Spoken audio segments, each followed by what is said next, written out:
Hola, ¿qué tal, queridos amigos? Bienvenidos. Aquí estamos en el podcast Marco Gerardo y Emeterio Pinedo. Y estábamos haciendo una reflexión que queremos compartir con ustedes. ¿Cuánto valgo? Marco Gerardo. Qué pregunta tan interesante, ¿no? ¿Cuánto vale una persona y a partir de desde dónde podemos interpretar ese valor? ¿Cuáles son los números que vamos a tomar en cuenta, ¿no? Creo que hay muchos enfoques desde donde podemos tomar esto, pero bueno, ¿qué es lo que generalmente las personas usamos para validarnos a nosotros mismos?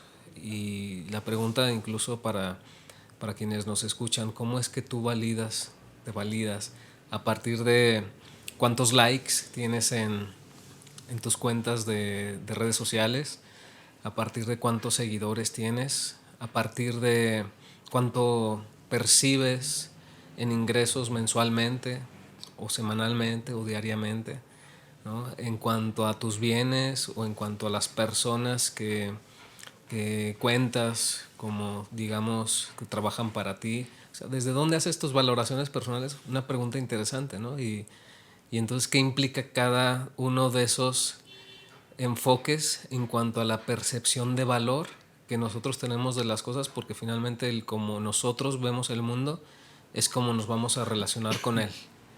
Si nosotros nos valoramos desde una circunstancia específica, entonces a partir de ahí también vamos a valorar a las demás personas y eso implica muchas cosas. Sí, partimos de la idea, o parto de la idea, de que no nos movemos solamente en un terreno. Somos, al parecer, multifuncionales. Y por eso considero que en cada uno de estos terrenos hay un valor. Y en la medida que generemos esa buena conciencia de cómo estamos creciendo en cada una de esas áreas, es como finalmente nos dará esa visión más completa de nosotros mismos. Se decía en algún tiempo, ¿cuánto tienes? ¿Cuánto vales? Y a partir de ahí inició una carrera estrepitosa, casi caótica, en cuanto a muchas personas tratar de tener más o de lograr más para valer más. Aquí el tema es que la vida nos enseña y hay personas que han logrado tener muchas posesiones, carros, bienes, terrenos, casas, dinero, cuentas, y al final del día se han dado cuenta que hacia el balance que hacen en su propio interior, al parecer han encontrado una caja vacía. Eso significa que en un terreno valían mucho a los ojos de quién, pues a los ojos de un entorno, de una sociedad, de un incluso país capitalista. A los ojos de ahí vales mucho, pero a los ojos de tu conciencia, a esos ojos de tu propio interior, ¿qué tanto valor añadiste o acumulaste? Y es ahí donde considero que algunas personas que se enfocaron casi por completo al crecimiento material o económico, en algunos puntos de vida que les tocó tocar esas fibras de su alma, literal, se fueron para atrás. Uno de esos casos que recuerdo es el de Steve Jobs, que en la última etapa de la vida, él reflexiona y dice, hombre exitoso, rico, adinerado, con fama, con poder, y ahora me encuentro en este punto donde me estoy dando cuenta que lo verdaderamente valioso en este terreno del alma, en este terreno del corazón, casi, no dijo eso, pero yo lo digo, me voy a ir con la caja vacía. Fíjate, ¿para quién vale más el dinero? O bueno, la parte económica, ¿para quién valen más los bienes? Para una persona que siempre los ha tenido, o sea, que nació en un entorno, en un contexto de vida de, digamos, privilegio económico, o para quien nace en una condición de vida carente en ese aspecto. ¿Para quién vale más la parte económica?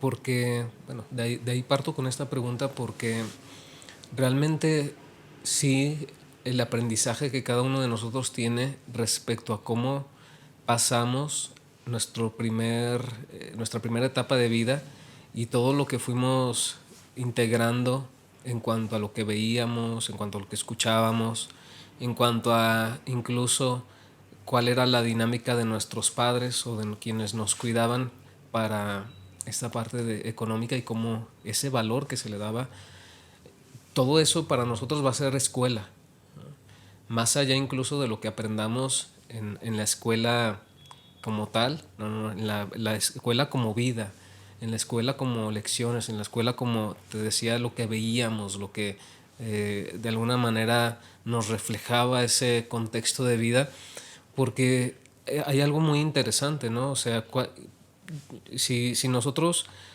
distinguiéramos, o sea, estos dos tipos de personas, una persona que quizás en un momento de su vida tiene un buen recurso económico, pero siempre lo ha tenido, y distinguiéramos cómo esa persona valida la parte económica y cómo también percibe a los demás desde esa área, y lo distinguiéramos desde la otra parte, entonces nos daríamos cuenta de cómo son dos mundos completamente distintos, ¿no? Son dos enfoques de vida realmente ni siquiera contrarios, o sea, están parados en un terreno completamente diferente. Y entonces a partir de ahí creo que es interesante hacer esa reflexión de qué es lo que yo aprendí, qué es lo que cada uno de nosotros aprendió respecto a ese valor que se otorga hacia la parte de los bienes económicos, bueno, por una parte, porque de ahí podemos también considerar o desprender el que tal cual como nosotros lo vivimos y tal cual como entonces ha sido nuestra experiencia de vida, va a ser esto que finalmente lleguemos a ciertas conclusiones. O sea, Steve Jobs llegó a esta conclusión de que claro, pues a mí me faltó entonces el amor. Pero ¿qué quiere decir eso? O sea, si analizamos más de fondo esto, o sea, en la parte, ¿quién es esa persona? O sea, ¿quién te lo está diciendo? ¿Y qué vida ha tenido esta persona que te lo está señalando? O sea, ¿cuáles fueron sus aspectos en cuanto a lo que él vivió hace con sus padres? Ahora, ¿cuáles son los resortes internos que a él le llevaron hacia hacia el querer tener riqueza, ¿no?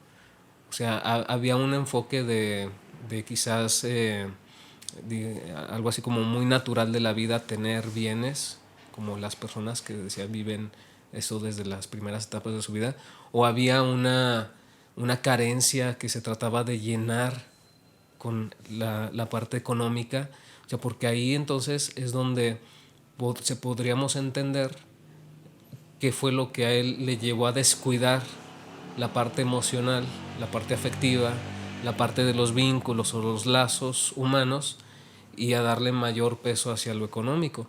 O sea, ahí podríamos entender entonces que él quizás, ¿sí?, desde la parte de querer resolver un aspecto personal, un aspecto de su historia de vida, obteniendo o haciéndose de muchos recursos, pues claro, dejó de vista las otras áreas, y es ahí donde, pues claro, siempre nos vamos a lamentar no de aquello de lo que tuvimos, siempre nos vamos a lamentar de lo que no tuvimos.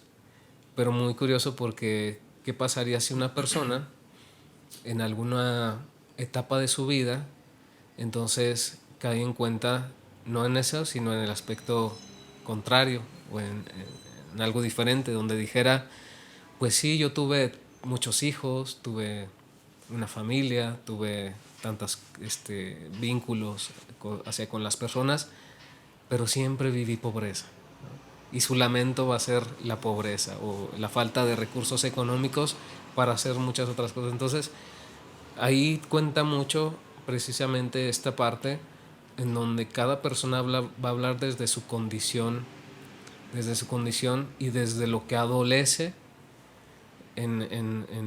pues en lo que a esa persona le dio atención en su vida. Ahora, estamos inevitablemente por todos lados escuchando de influencers o de personas que sobresalen en el aspecto económico, incluso fama. Y algunos dicen, hay que tener, hay que tener, hay que tener. Ese es el propósito y la meta de vida. Si no tienes, entonces no me entenderás. Pero por otro lado, tenemos las otras personas, otro grupo de personas que dicen, no. No tener es lo mejor, es lo más correcto y lo más adecuado.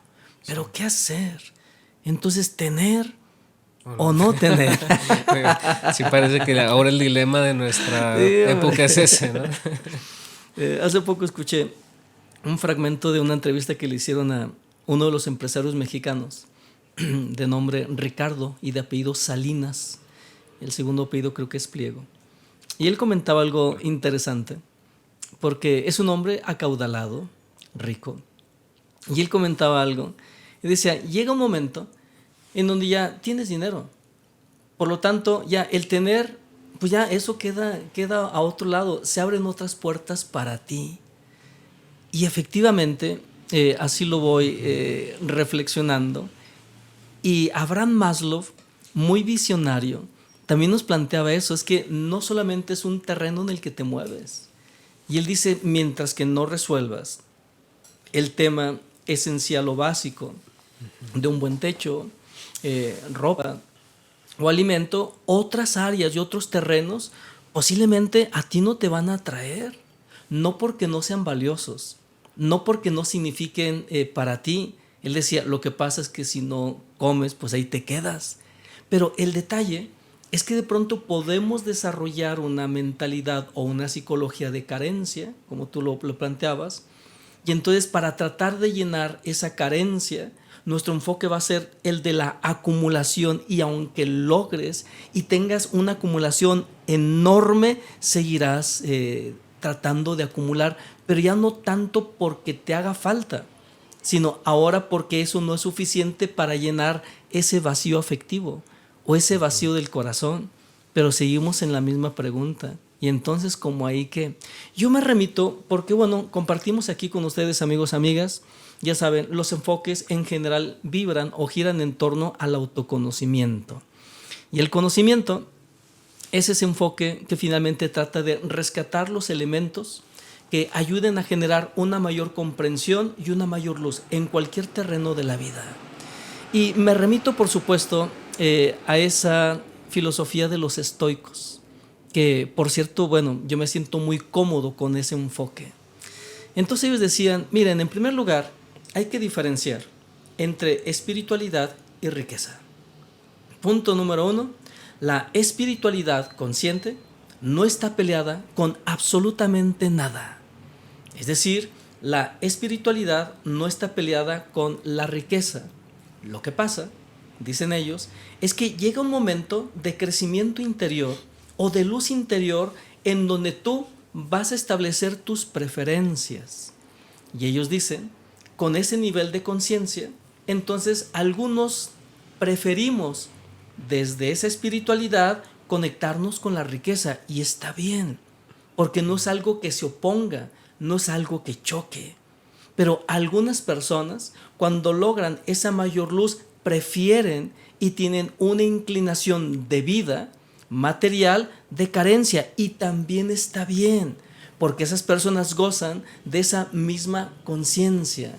Y por supuesto, llevando esa reflexión a estos tiempos, sin duda estamos en una época muy rica y muy abundante, porque tenemos la oportunidad posiblemente ya no de tomar una como buena y otra como mala. Considero que hoy estamos en un punto extraordinario porque podemos conciliar, podemos sacar lo mejor del mundo material y sacar lo mejor del mundo espiritual y convertirlo en uno solo, en nuestra propia mentalidad, en nuestra propia conciencia, donde no tengamos el conflicto hacia afuera, pero tampoco tengamos el conflicto hacia adentro.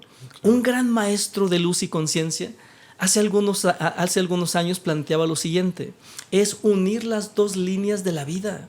La línea horizontal es la línea material, económica, casa, renta o propiedades, pero al mismo tiempo une esa línea a la otra, que es la vertical de tu ser, de tu desarrollo interior.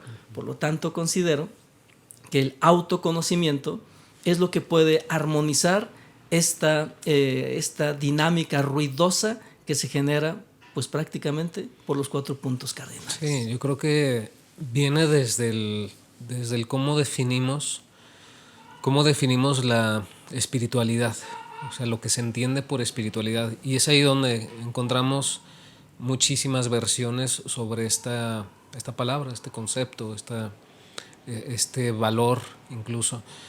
Y es que espiritualidad pues es el camino que te permite el desarrollo de tu conciencia. O sea, el desarrollo de tu conciencia para darte cuenta quién eres, para darte cuenta o tener la noción de ti mismo y no estar perdido en la vida, diluido con los fenómenos automáticos de la vida, así como un robot. Entonces esa autoconciencia te permite validarte, permitirte también el desarrollo de tu voluntad y entonces ser un individuo despierto, vivo en esta condición. Entonces, pero también el desarrollo de la conciencia es el darte cuenta de que como seres humanos o como ser humano tienes mucho que aportar. O sea, no eres... hay una concepción de los seres humanos que de pronto surge, y yo la he escuchado en muchos lugares, que nos ponen como si nosotros fuéramos una especie de sanguijuelas de la tierra, ¿no? O sea, algo así como parásitos en la tierra que venimos a drenarla de energía y tal cual como parásitos solamente succionándola y acabándonosla. Bueno, esa es una versión del ser humano, es una versión del ser humano y claro, pues desde un enfoque pues tienen los argumentos para vernos así, pero es que realmente si nosotros despertamos o desarrollamos nuestra conciencia nos podríamos dar cuenta cómo como seres humanos podemos también aportar no solamente a nosotros mismos, sino también a todos los demás que son nuestros pues, hermanos humanos, pero también aportar a la Tierra en una dinámica de evolución paralela o de evolución también armoniosa con ella. Y es ese desarrollo de conciencia quien nos permite reconocer ese vínculo que tenemos a nivel espiritual o energético hacia con nuestro planeta, hacia con incluso los demás tipos de vida que existen.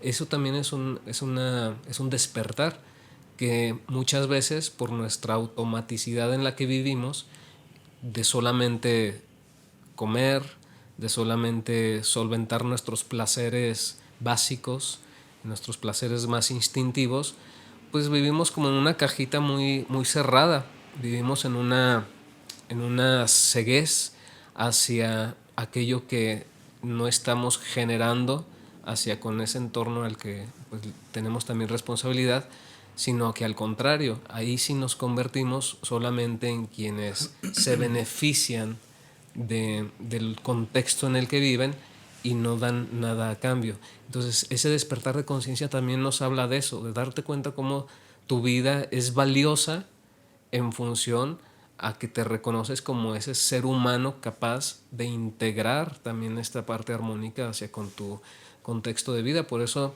siempre que hablamos de un desarrollo espiritual no podemos dejar de lado la responsabilidad humana que tenemos hacia con la naturaleza, hacia con la vida en sí. Porque hay enfoques espirituales que nos hablan de una espiritualidad individualizada o una espiritualidad como un crecimiento únicamente personal, y es donde existen líneas muy sutiles que en lugar de hablar de una espiritualidad conectada hacia este enfoque de vida, te conectan hacia un enfoque de únicamente egoísmo, egocentrismo, y es muy sutil este aspecto. Entonces hay que sí diferenciar estos aspectos, porque de ahí también nosotros podemos entonces tener esta capacidad de discernimiento y decir, bueno, mi valor personal o mi valor humano en esta conciencia más clara, si quiere decir, puedo disfrutar de la vida, puedo disfrutar de lo que me ofrece mi contexto, pero también esto me lleva hacia tener una responsabilidad humana hacia lo que de mi parte está para aportar hacia el valor humano que tiene todo lo que está fuera de mí. Entonces, decía yo, por eso es importante el distinguir estas palabras, el tratar de encontrarles digamos, un significado muy profundo y que no nos pierdan enfoques muy distintos.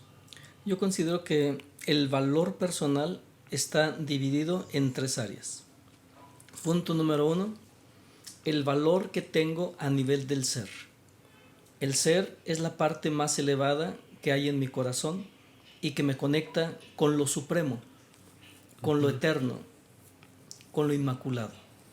Y es ahí donde trabajar en lo personal o en lo colectivo en cuanto a la conexión para la expansión del ser, ahí considero que es un buen rumbo y un buen norte. El detalle es que no solamente estamos constituidos de ser, también tenemos alma. Y el alma, por supuesto, está ávida de hacer. El alma es movimiento. El alma siempre busca la cristalización a partir del hacer. Y es ahí entonces donde una persona, por muy espiritual o por muy conectado con el ser que esté, si no se conecta con una labor, con un movimiento en donde esa luz interna irradie en lo posible hacia el mundo, el alma se queda trunca, marchita. Pero también después estamos revestidos de una parte terrenal, de una parte material, y es ahí justamente donde llevar nuestra vida terrenal finalmente es la expresión más terrenal de lo espiritual. Llevar nuestra experiencia de vida en lo terrenal a una mayor calidez, a un mejor entorno, a una mejor vivencia, es parte también del tener.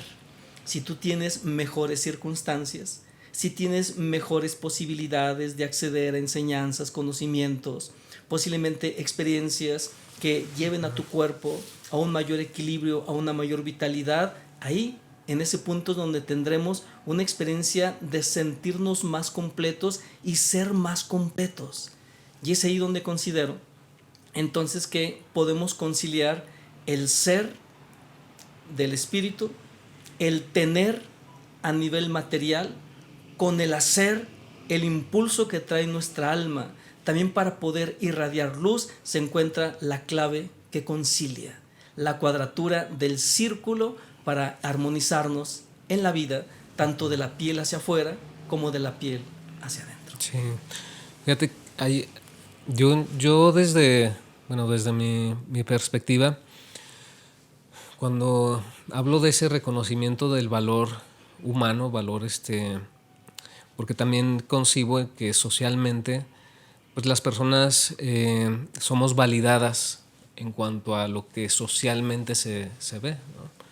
O sea, socialmente reconocemos que el valor de, por ejemplo, los hombres tiene que ver con la utilidad que tienen hacia resolver los conflictos, ¿no? O sea, un hombre siempre tiene esta función de, pues es quien le toca resolver, es a quien le toca proveer, es a quien le toca encontrarse con las dificultades del mundo para de ahí llegar a obtener los resultados y después proveer a quienes tiene que proveer, ¿no? Entonces son características interesantes que socialmente pues le damos a cada grupo humano.